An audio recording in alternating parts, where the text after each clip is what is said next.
Hi, boys and girls. This is Ms. Kathy.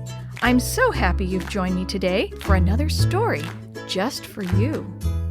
Skiing for Broke by Kermit Netteburg. The sun sparkled off the snow as 40 of us tumbled out of the academy bus at the ski area. Nervously, I wondered if my friends would think I was a klutz and if they would laugh if I fell. I found out sooner than I wanted to.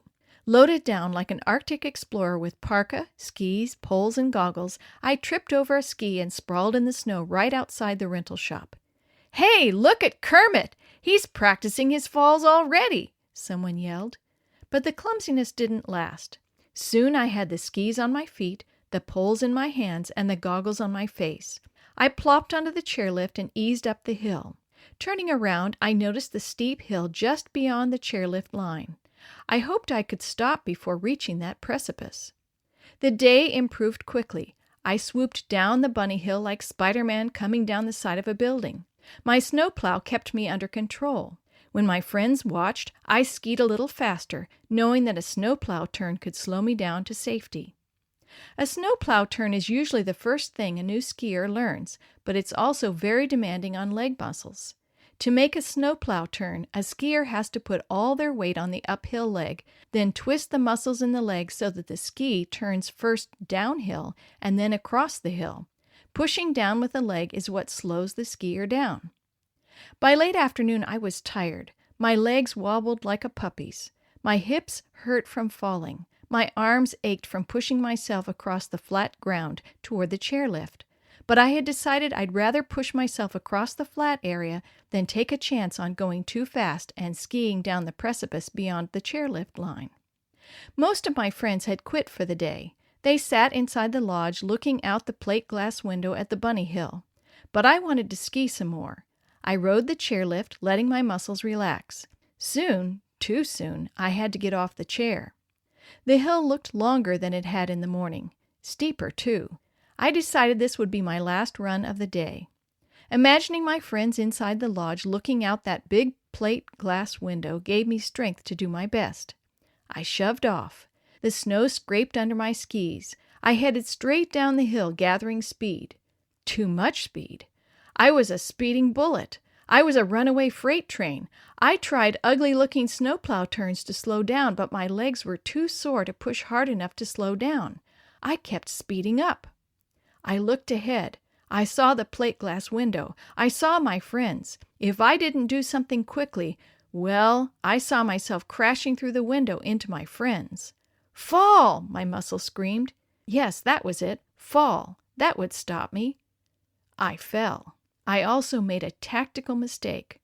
I fell backward, landing on the back of my skis. Now, instead of skiing, I was tobogganing and gathering more speed. Lying on my back, on my skis, I peered around my knees and saw that I wasn't headed for the window of the lodge. That was the good news. The bad news was that I was headed for the chairlift line and the precipice beyond it. My only hope was to hit the fence, which was made of large boards woven through even larger posts. I estimated the lowest board to be about knee-high. At least the fence should stop me, I thought. It did. I hit the fence and stopped, but the board snapped. The force of me hitting the board, combined with the tension it had from being woven in and out among the posts, caused it to snap sharply forward. Unfortunately, a man just on the other side of the fence was bending over putting on his skis. The board hit him right where he had bent over. He lurched. His ski binding snapped into place. He started going forward, down the steep slope toward the parking lot.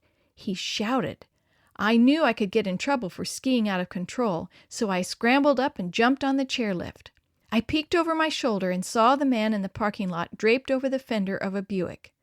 That was close, but I had escaped. Then I realized I'd have to ski down one more time.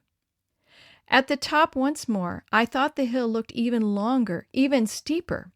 I pushed off, starting immediately to slow myself with snowplow turns. It didn't work. I got out of control again. I knew falling wouldn't work. I knew hitting the fence wouldn't work.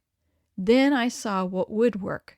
A tree. A large, lovely evergreen tree with several branches about head high. I would head for those branches, grab one, and stop. My skis targeted the tree. With unflinching accuracy, tired leg muscles responded one last time. Leaden arms reached upward to grab the lowest limb of the evergreen. Now! Grab the limb and stop, I thought. Whack! The tree limb snapped off. Once more, I was headed for the plate glass window of the lodge, carrying a giant evergreen limb above my head.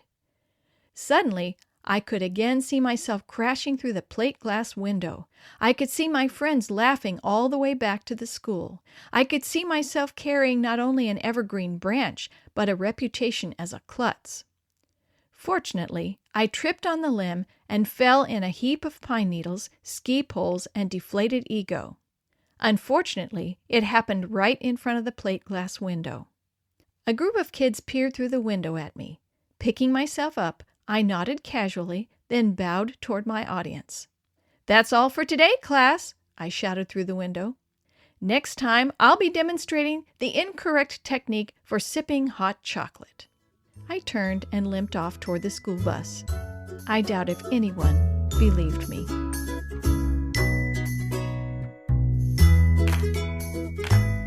The story you have heard today is from Guide's Greatest Stories, written by various authors and compiled by Randy Fischel, and used with permission from the Pacific Press Publishing Association. If you're interested in any other books published by the Seventh-day Adventist Church, please visit AdventistBookCenter.com or call 1-800-765-6955.